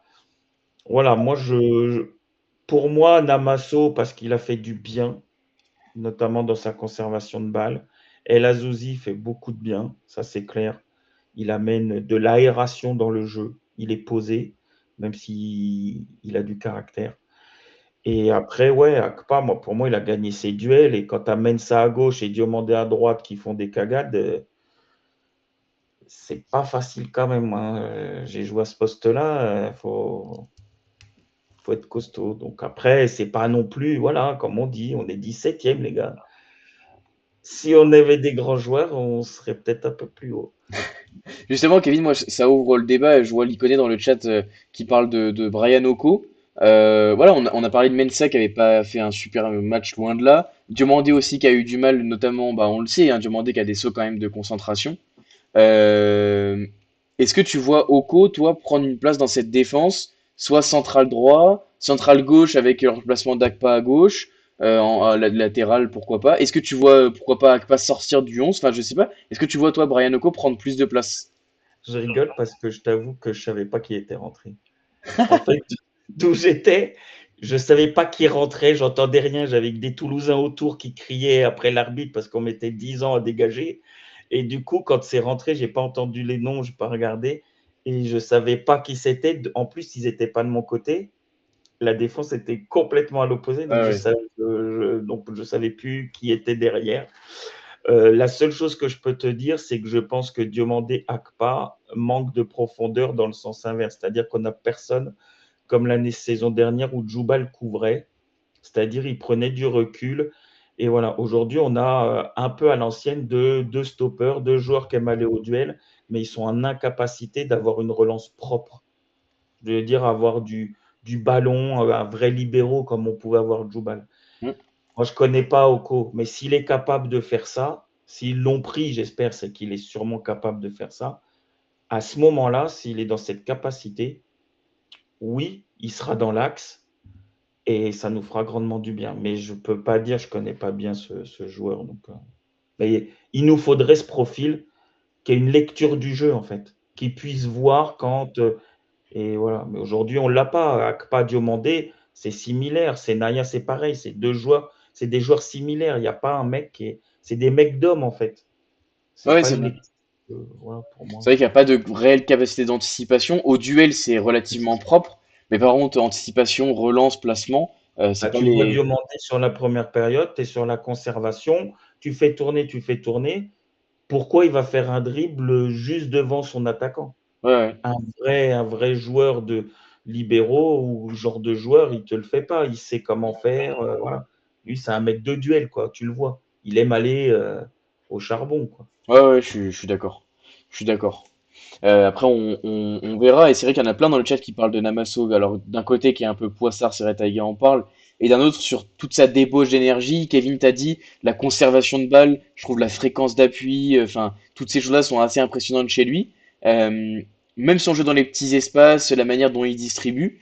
Est-ce que, je sais pas, Adrien, Kevin, lequel de vous deux voudra y répondre, ou vous deux à la suite d'ailleurs, hein. Dernière D'ailleurs, petite question sur le côté individuel, collectif, enfin voilà. Est-ce que vous voyez la possibilité de redescendre Namasso d'un cran pour le passer dans le milieu à 3? Bah, franchement, avec l'arrivée de Perrin, tous les jours. Tous les jours, tu passes en 4-2-3-1 avec un Amasso en 10 qui vraiment bouge un peu partout, comme il faisait avec le Cameroun, si je me trompe pas. Hmm. Où il jouait dans un 3-5-2, il jouait 8-10, c'était magnifique à voir. Il a fait vraiment une super compétition. Mais là, si tu fais ça, alors déjà pour le milieu de terrain, je serais ravi parce que pour l'instant, Ahamada n'a pas encore prouvé. Donc on se retrouve un peu court au milieu de terrain, quoi. Si par exemple El Azzouzi est blessé. Je reviens beaucoup dessus, mais c'est quasiment sûr, hein. On connaît ses capacités physiques, hein. Mais si on fait ça, du coup, en attaque, on se retrouve avec qui? On remet Sekoumara, qui a pas marqué depuis 1 an et demi. On met Casimir, pas besoin de développer. On met Lasso Koulibaly, qui visiblement a dû insulter Christophe Pellissier à l'entraînement. Parce qu'il ne le fait plus jouer. Je ne sais pas ce qui s'est passé, mais voilà. Ou alors, on rappelle encore quelqu'un de nos jeunes, vu que ça a marché avec Matondo, pourquoi pas retenter avec Sissoko, qui marque beaucoup avec la réserve, de ce que j'ai compris, ou Ryan Rodin, grand espoir de notre centre de formation. À Christophe Pellissier de voir, mais je suis un peu sceptique. Du coup, on se retrouverait encore plus pauvre en attaque, quoi. Ouais, c'est sûr que ça créerait par contre un espace sur cette attaque où, voilà, on l'a dit, on va pas le répéter, mais on n'a pas eu ce qu'on voulait, que ce soit sur les côtés ou même devant. Kevin, selon toi, c'est une solution qui est envisageable ou est-ce que du coup on y perdrait trop devant? Comment juger? je pense qu'aujourd'hui, on a trop de milieux de terrain à faire jouer pour venir le remettre au milieu. Hmm. Moi, je pense qu'aujourd'hui, tu as Fèvre, tu as El Azzouzi, tu as Danois, tu as Owuzu, tu as le joueur qu'on a recruté, j'ai perdu son Ah, nom, Amada? Amada. Euh, voilà, donc je pense pas. Je pense pas. Moi, j'aurais plus tendance à le mettre en neuf, vu sa protection de balle et il ait une meilleure finition que Sinayoko. Et Sinayoko vient beaucoup décrocher et partir de loin, donc pourquoi pas le mettre plus sur un côté, mais je sais pas. Franchement, devant, on n'a pas de solution. Adrien le dit, tu vas mettre Sekoumara, mais c'est encore pire que Théo Baird ou Florian Hayé, quoi. Enfin, au moins, eux, ils marquaient un but tous les 3 mois, quoi. Tu vois, bon, il y avait au moins une mini-stat, quoi. Donc là, c'est compliqué. Donc après, on a Casimir à droite qui j'entends, oui, c'est faible, quoi. Mais aujourd'hui, moi, comme je l'ai dit il y a quelques semaines, je pense que c'est plus sur le plan tactique qu'il met Casimir, parce que si tu mets Koulibaly ici, en fait, tu n'as plus personne qui va défendre et tu as deux joueurs qui vont déborder, qui ont le même profil. Koulibaly, il est rentré à un moment donné dans la saison quand il n'y avait pas de joueur. En fait, il jouait piston Piston, ouais. et il avait. Voilà. Donc, je pense que c'est plus une question tactique que de joueurs, mais ça, c'est toujours pareil. C'est un avis personnel et voilà, moi aussi, mettre Casimir, ça m'emmerde. Je peux aimer le staff autant que je veux, c'est sur le gros point d'interrogation que j'ai aussi. Mais je ne vois que cette excuse-là pour le fait qu'on mette Casimir à la place de. Mais on ne va pas chercher Fèvre non plus pour rien. C'est que Casimir ne fait pas le taf Oui, oui, oui. et Tout à fait. Là-dessus, je te rejoins. On prend quelqu'un quand même qui est habitué à jouer côté droit. Voilà, on met un joueur en plus sur ce côté-là qui était pour le coup jusqu'ici pourvu par Josué Casimir en partie. Lasso Koulibaly en backup. Là, on en met quand même un troisième à qui on semble vouloir donner du temps de jeu quand même. Là, Romain Fèvre, titulaire même pas un mois, enfin je sais pas, 15 jours, ouais, 15 jours, 3 semaines après son arrivée. Il avait fait 2 entrées titulaires. Bon, on verra ce qu'il va donner. Messieurs, je crois on peut passer au top flop pour clôturer cette très belle émission. Je vous le rappelle, pendant que je rappelle, n'hésitez pas, les gars, à chercher votre top flop dans votre tête. Non, le top flop, je vous le rappelle, ça peut être un joueur, mais ça peut être n'importe quoi autour du match d'hier. Quelque chose que vous voulez mettre en valeur et au contraire, que vous voulez, je sais pas, dévaloriser, enfin, ou je sais pas, mettre en valeur dans l'autre sens, si je puis dire. Donc, n'hésitez pas, messieurs. On est parti. Je sais pas lequel de vous veut commencer. S'il y en a un qui a déjà son top, son flop dans sa tête, dans le chat, n'hésitez pas. Je vois que vous êtes encore nombreux. Ça fait plaisir, une quarantaine de personnes avec nous ce soir encore. N'hésitez pas à nous donner vos top flops. Je vois que je vois que vous êtes à peu près tous unanimes sur le flop en tout cas, donc ça fait plaisir. Messieurs, Kevin, Adrien, Emmanuel, je sais pas lequel de vous, s'il y en a un, Je peux y aller si vous voulez. allez, et bah Adrien, c'est parti. Bah, pour les flops, évidemment, je vais rejoindre le chat là-dessus. Le binôme magique, la doublette fantastique, Malherbe-Ventier, exceptionnel. Un mercato. C'est Batman et Robin, quoi. Non, ça serait méchant pour eux quand même. Enfin, je parle quand même. Mais après, on peut pas tout leur reprocher non plus. Il y a des bonnes arrivées sur ce mercato. À Amada, on va voir ce que ça donne. Oko, sur le papier, c'est une super recrue. Grand espoir du groupe Red Bull. Donc, on verra ce que ça donne.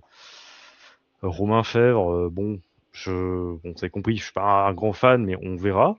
J'attends de voir personnellement. Et bon, cette fin de mercato, c'est exceptionnel. On piste visiblement la terre entière en attaque et on signe personne. C'est exceptionnel. Et pour en revenir plus au match, l'énorme flop, ça serait Gideon Mensah. Et pour les tops, je dirais quand même Danina Masso qui fait quand même un bon match, Hmm. malgré tout. Ouais, je suis d'accord. Je suis d'accord. Kevin, si tu veux y aller, puis on terminera avec toi, Emmanuel, sur le top flop. Je vais pas être. Voilà, le binôme Ventier-Malherbe m'exaspère au plus haut point. Je trouve la communication de Monsieur Malherbe de plus en plus inexistante, alors qu'il aime se montrer quand il fait beau et que quand il y a des beaux résultats, parce que quand vous allez voir sur X, son dernier tweet, il date du mois de juin 2025. Bizarrement, depuis, il a pu retweeter, ou en tout cas, je n'ai pas vu. Il a annulé, d'après ce qu'on m'a dit, la rencontre avec les abonnés qui était prévue le mois dernier, comme par hasard, alors que l'année dernière, il se faisait un plaisir de les recevoir quand tout allait bien. Et Monsieur Ventier, j'étais au stade donc hier, j'ai attendu les joueurs avec mes enfants. Et Monsieur Ventier faisait bien le beau autour du bus avec son téléphone, voilà, avec grand sourire. Donc, c'est bien, il a des grands sourires, mais je pense qu'il va plutôt avoir chaud au cul le week-end prochain si on le voit aux abords d'Abbé Deschamps. Donc oui, ils ont fait des bonnes choses, mais aujourd'hui, je trouve que c'est des gens qui se cachent malgré leurs erreurs et malgré la situation. Je trouve que, alors on va nous dire, oui, il vaut mieux pas entendre Malher parce que ça veut dire que Pélissier partirait, sauf que l'idée de virer Pélissier, elle y était, mais que vu que le public est derrière eux, ils vont pas prendre ce risque, quoi. Déjà qu'ils sont dans la cible, tu vires Pélissier, c'est bon, t'es fini, quoi. Donc voilà, et après dans les tops, je mettrai Hidalgo du TEF, que je connaissais pas et que j'ai trouvé vraiment hyper intéressant comme joueur, percutant, déstabilisant, qui m'a fait peur et qui m'a fait chier au 0-0. Je croisais les doigts pour pas qu'il fasse de différence, mais en tout cas, je trouve que c'est un beau joueur, quoi. Voilà, c'est le top pour moi, quoi. Eh ben, merci beaucoup, Kevin. Merci Adrien. Merci, Kevin. Emmanuel, c'est à toi. T'as vu, à Auxerre, on est gentil. On met des joueurs de Toulouse en top. C'est cool, ça, quand même. Ah, mais sinon, je vais me faire tuer par mes joueurs parce que bon, j'ai quand même assez de joueurs à moi pour le TEF, sachant que je suis de là-bas. Donc, déjà qu'on a pris 4 points cette année, mais moi, ça m'arrange parce que les autres fois, on prend des branlées et mes joueurs aiment m'envoyer des textos le soir du match pour me dire qu'on a perdu. Là, c'est moi qui ai charrié un peu plus cette année, donc ça me va. Ouais, ben Hidalgo, il a mis un peu de temps avant d'être bon. Et là, ça fait quelques matchs qu'il est vraiment assez impressionnant. Et sur une série de buts marqués assez folle. C'est pas un mec qui a des très gros points forts, à part qu'il a la grinta, comme on dit. C'est un peu un cliché, mais pour le coup, il y a un moment où il fait 50 mètres, il va s'enfermer sur le côté droit et ça finit en corner parce qu'il avait faim, quoi. Ouais. Et puis il a le sens du but quand même, parce que le but qu'il met, qui lui est refusé, il fait un geste là. Moi, je pense qu'ils en débattaient, les commentateurs. Je pense qu'il fait vraiment exprès de le prendre sous le pied là Hmm. pour lober Léon, qui fait pas une super sortie d'ailleurs, il me semble, sur ce truc-là. Mais bref. Moi, en top, par politesse, je vais mettre un Auxerrois. Mais je pense que par chauvinisme aussi, je vais mettre Pélissier. Parce que c'est un peu ce que vous disiez tout à l'heure, mais avec le matos qu'il a, je trouve qu'il s'en sort pas si mal. Et pour le coup, s'il y a bien une chose qu'on peut pas mettre sur le dos d'un entraîneur, c'est l'inefficacité de son équipe. Lui, en gros, moi je pense qu'un entraîneur, il est quand même responsable jusqu'aux 20 derniers mètres, et après, c'est plus totalement de son ressort. Et bon, les chiffres parlent plutôt pour lui de ce côté-là, quoi. Je pense que, et puis après, moi, je pense que c'est aussi une affaire de confiance, et ça, pour le coup, c'est aussi son rôle de le rendre à l'équipe, mais c'est pas un magicien, comme vous disiez aussi. Mais il suffira d'une petite série pour que, à mon avis, Auxerre, il faut qu'elle arrive assez tôt, mais pour que Auxerre revienne au moins à la 16e place, parce que je pense que c'est quand même la place de cette équipe, malgré tous ses défauts. Et après, en flop, je vais mettre. C'est un peu général, mais je vais mettre l'approche mentale du match du TFC, parce que c'était quand même une occasion de fou d'être 5e, de passer devant Lille, c'était totalement inespéré. On reçoit une équipe qui est relégable, on doit gagner, quoi, au stadium. Et on fait pas du tout le match pour ça. On est même un peu content de prendre un point à la fin, et c'est quand même assez frustrant, et c'est un peu répétitif, parce que sur les dernières saisons, ça nous est arrivé assez régulièrement d'avoir des matchs comme ça où on sent que ça peut basculer, où on peut entrer dans les places européennes, et on le fait pas. Et on aura d'autres occasions de le faire, parce que là, on a un calendrier qui est plutôt dégagé en février. Je crois qu'on va au PFC, on reçoit le PFC dans pas longtemps. Et puis on a encore la Coupe de France à jouer, donc il y a de quoi avoir une fin de saison intéressante. Mais là, c'était quand même assez décevant de ce côté-là. Donc voilà, le petit bémol est pour nous. Bah écoute, échange de sympathie et de politesse entre, entre Kevin et Emmanuel. Non, non, merci beaucoup Emmanuel pour ton analyse. Et c'est vrai que là où je sais plus où est-ce que j'avais entendu ou lu ça, mais je me rappelle d'un truc où quelqu'un, je sais pas si c'est un journaliste, je sais plus, disait que voilà, le rôle de l'entraîneur c'était de faire en sorte que les joueurs se retrouvent en situation de marquer, mais la pousser au fond, il pouvait pas le faire. Et finalement, ça rejoint un peu tout ce qu'on a dit dans cette émission-là, que finalement, des occasions, là, sur ce match-là, on en a eu. On n'a pas su les concrétiser. Et évidemment, il y a énormément de facteurs. Et pour reprendre un grand sage de notre club, c'est multifactoriel. Toutes ces occasions qui On aurait sont bien pas. voulu te faire un geste, mais ça serait pas bien. Donc. Pas sûr. Ah non, j'ai pas envie de me faire ban de Twitch et tout après, vas-y, c'est chiant. Non, non, en tout cas, voilà, effectivement, on a des occasions et on n'a pas réussi à les mettre au fond. Moi, pour mon top flop, et je reviendrai ensuite un petit peu sur les échanges brièvement dans le chat, mais pour mon top flop, niveau flop, je trouve que peut-être que j'ai tendance à être un poil dur. Là, j'ai parlé par exemple sur Twitter hier, j'ai été assez vindicatif, si je puis dire, sur le fait qu'on n'ait pas joué à fond la deuxième mi-temps. J'avais l'impression que voilà, on n'avait pas tout fait pour aller chercher les 3 points. Enfin voilà, je pense que c'est quand j'entends Emmanuel dire qu'on a réussi à faire suer les supporters toulousains sur ce match-là, une équipe qui aurait pu être cinquième de Ligue 1 à la fin de la journée, peut-être que c'est un peu flop de ma part, mais voilà, je me mets de penser que finalement on est voilà de trouver toujours du négatif, alors que là sur le match d'hier, honnêtement, c'est compliqué de ressortir que le négatif, et je trouve qu'on a assez bien quand même ressorti le positif ce soir. Donc là, ce serait un peu mon flop de voilà. Et je voyais, je crois, c'est Mich dans le chat qui parlait de quand même sur ce mercato, évidemment qu'il y a énormément de choses à reprocher et j'en parlerai juste après. Et enfin, je veux dire, c'est structurel d'ailleurs les choses à reprocher sur le côté recrutement. Mais et comme tu l'as assez bien dit, je trouve Adrien enfin sur la nuance de quand même, il y a 3 arrivées. Brian Oko, par exemple, moi j'ai envie d'y croire à fond. Je pense que Bah, c'est vraiment complètement. une opportunité qu'on a eue. Voilà, comme tu l'as dit, Galaxy Red Bull, alors il a eu une grosse blessure, c'est pour ça qu'il est retourné à Lausanne cet été, mais on le fait tout de suite après 6 mois à Lausanne, on va le faire tout de suite à Lausanne. On sort quand même l'argent, mine de rien, 3 millions, c'est quand même pas rien. Donc voilà, ce serait mon flop pour ce soir. Le top, bah, je dirais quand même, bah, enfin, c'est pareil, c'est un flop et un top en même temps, mais l'indemnité récupérée sur Matondo. Voilà, ce serait ça mon top des derniers jours de mercato. On peut pas mettre en top les arrivées.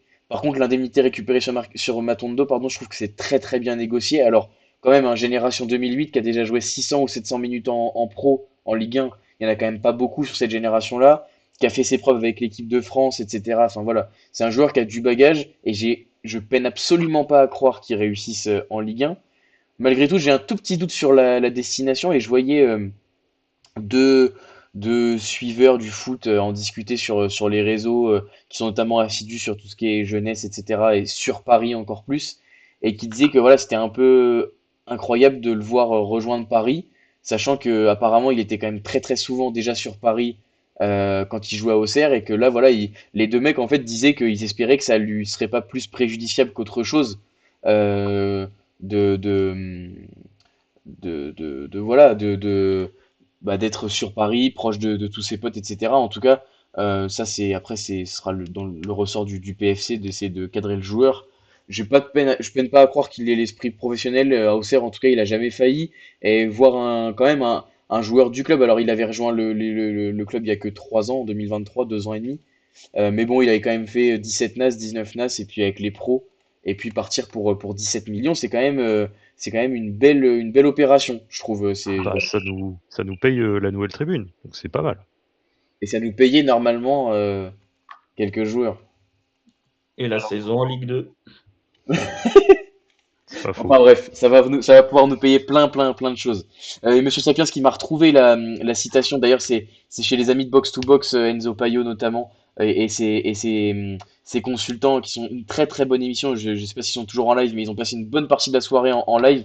le rôle du coach, c'est d'amener les joueurs à avoir les opportunités de marquer. Aujourd'hui, on voit que les XG sont là, mais après, ils ne peuvent pas pousser ces joueurs dans le but avec la balle. Voilà, c'était pour illustrer ce dont j'avais parlé tout à l'heure. Juste pour revenir brièvement effectivement sur ce que j'avais vu dans le chat, toujours évidemment ce débat sur le mercato, etc. Moi, à titre perso, hein, je parle évidemment que pour moi, mes paroles n'engagent évidemment que moi.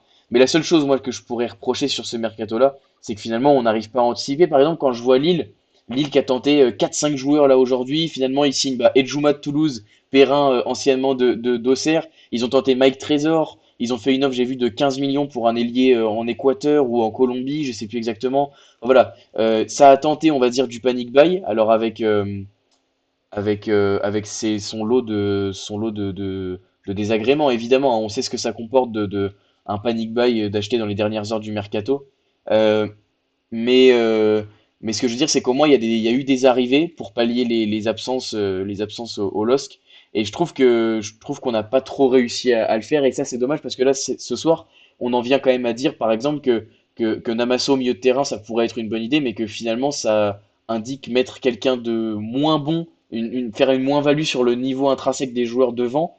Et c'est quand même dommage d'en arriver là, de se passer du repositionnement d'un joueur parce que finalement on n'a pas mieux devant. Je trouve que c'est dommage et d'autant plus que voilà, on a quand même validé une belle entrée d'argent avec Matondo, je le disais. Donc voilà, je trouve qu'on aurait pu peut-être être un poil plus ambitieux, prévoir un petit peu mieux, anticiper, parce que ça veut dire qu'on n'avait rien derrière, Gaëtan Perrin. Voilà, on a tenté apparemment, on parlait de Mike Trésor notamment, mais qui a loupé sa visite médicale à Lille, pardon, complètement invraisemblable. Il était prêt à s'engager à Lille, mais il a loupé sa visite médicale. Mais voilà, c'est le fait qu'on n'ait pas de plan B. Je vois Rourou, Taiga en parler dans le chat. Effectivement, pas de plan B, alors qu'il y avait quand même moyen d'anticiper. Sachant que anticiper le départ de Perrin, ça date pas de cet hiver, hein, ça date déjà de cet été. Voire l'hiver dernier, sachant qu'il y avait déjà eu des offres et que lui voulait partir et que c'était sûr qu'il partirait cet été, enfin l'été dernier. Voilà, c'était juste le petit message que j'avais à faire passer, mais évidemment, toujours dans la nuance, parce que je pense on sait jamais exactement ce qui se passe. En tout cas, moi, j'avoue, j'ai pas suffisamment d'informations et d'informateurs pour savoir exactement ce qui se passe. Je fais avec ce qui sort, je fais avec les infos, je fais avec les déductions aussi. Voilà.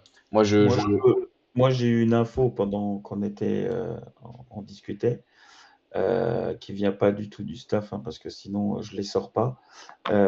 Apparemment, hein, c'est toujours pareil, je mets toujours du conditionnel. C'est Perrin était prêt à venir, mais il y aurait eu un couac avec le président Malherbe.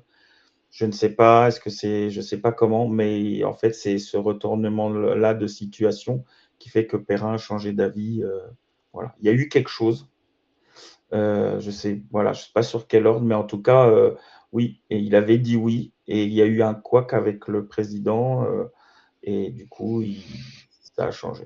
Maintenant, c'est toujours pareil, ça sera la guéguerre au bon vouloir des uns et des autres. En attendant, il n'est pas là. Moi, je pense simplement qu'ils avaient les cartes en main depuis des semaines, que Krasnodar voulait un transfert sec. Et voilà, Lille est arrivé, il savait il fallait mettre un transfert sec et basta. On n'avait qu'à le faire avant, quoi. C'est tout. oui, oui, peut-être qu'on On a y- été. il voulait revenir. Il Oui, voulait oui. revenir, on avait les cartes en main. Moi, je trouve qu'on ne peut pas en vouloir aux joueurs, même si c'est lui qui a changé d'avis. T'imagines, tes joueurs, tu vas signer à Lille qui potentiellement joue l'Europe. Et de l'autre côté, tu vas revenir à Auxerre qui est en passe de descendre, potentiellement. Mais au-delà de ça, dans le contrat qui était proposé, c'est-à-dire qu'on proposait un prêt avec option d'achat en cas de maintien. Mais imagine, tu descends. C'est-à-dire que lui qui veut plus aller à Krasnodar est obligé de repartir à Krasnodar. Et là, rebelote, et je vais où? Et là, c'est réglé, il va à Lille, point barre, il a signé jusqu'en 2027 ou 28. Dans les deux cas, moi, je trouve que on ne peut pas lui en vouloir, même si c'est lui qui a changé d'avis. Je Ouais, pense ouais. qu'on aurait fait plus ou moins le même choix. Sportivement, c'est logique, quoi. Oui, non, non, mais Et bien sûr. Bien sûr, après, effectivement, voilà, Ami, je parle de sa déclaration sur le fait de non, revenir non, à mais après, Auxerre. mais effectivement, de toute façon, je pense qu'on n'aura jamais le fin mot de l'histoire parce qu'aucune des parties n'osera se prononcer publiquement. Et en même temps, c'est pas, enfin, je sais pas qui a justifié de de cet échec. Voilà. Après, bah, c'est encore plus préjudiciable, encore plus dommage pour nous. Ça veut dire que le joueur avait envie de revenir, il était prêt à faire des concessions, à mon avis, de salaire, pas de temps de jeu, mais en tout cas de garantie sportive. Voilà. Après, tout ça, effectivement, est rentré en jeu. Aujourd'hui, la vérité, c'est qu'il a signé au LOSC, et c'est que nous, en tout cas, à l- à l'instant T, et je pense que pour les 6 mois qui arrivent, on pouvait dire qu'on n'avait pas de plan B périn, aussi bien au mercato d'hiver qu'au mercato d'été dernier. Voilà, c'est ça qui est dommage et qui va nous être préjudiciable parce que on l'a dit tout au long de cette émission et c'est comme ça qu'on la clôturera. Mais il y a évidemment un manque de qualité individuelle et collective dans cette équipe-là sur le plan offensif, sur le plan technique. Et effectivement, je pense que Perrin avait ses cartes à jouer et des mots à mettre de côté, enfin pour nous. Voilà, c'est ça qui est dommage. Moi, c'est ça que je trouve, que je trouve dommage. Voilà, messieurs, si vous avez rien à rajouter, je crois on a fait le tour. Je vois qu'il y a encore plus d'une quarantaine de personnes sur l'émission, donc ça fait vraiment plaisir. C'est tous les lundis, à ceux qui sont pas forcément habitués, bah, je me doute, hein, ça prend beaucoup de temps, mais voilà. En tout cas, pour ceux qui ne peuvent pas être là en direct, bah, c'est dispo tous les mardis, dès le mardi matin sur les différentes plateformes. Voilà, en tout cas, n'hésitez pas à envoyer de la force, ça fait toujours plaisir et de vous avoir si nombreux et actifs. Ça fait vraiment très très plaisir malgré les résultats. Alors négatif non, puisqu'on a réussi à rompre la série de défaites. Mais voilà, on a quand même des résultats qui sont pas joyeux, 17e de Ligue 1, et ça s'oriente sur un championnat à 3. Ça fait toujours plaisir de vous avoir nombreux. Et là, j'avoue avant l'émission, on n'avait rien annoncé, on avait eu la désillusion Perrin cet après-midi, donc j'avoue qu'il fallait se motiver. Mais bon, vous m'avez bien aidé à me motiver, et puis super équipe. Super équipe d'intervenants, Kevin, Adrien, merci beaucoup les gars, je pense qu'on sera amené à se recroiser dans la saison. Et Ouais. puis Emmanuel, c'est dommage que ce soit déjà le match retour, mais en espérant, j'espère de tout mon cœur qu'on sera amené à se croiser Bah l'année ouais. prochaine en Ligue 1. En tout cas, merci beaucoup à toi d'avoir répondu présent et d'avoir répondu positivement, ça fait vraiment plaisir. Ben merci. Merci pour Et, l'invitation. merci les gars pour cette émission de qualité, c'était vraiment plaisant. Merci au chat également de vous avoir si nombreux, c'était très très cool. Merci à tous, passez une bonne fin de semaine. Et puis on se retrouve lundi prochain pour débriefer, on l'espère, une victoire. On l'espère. Merci à tous et puis allez la GIA. Ciao. D'accord.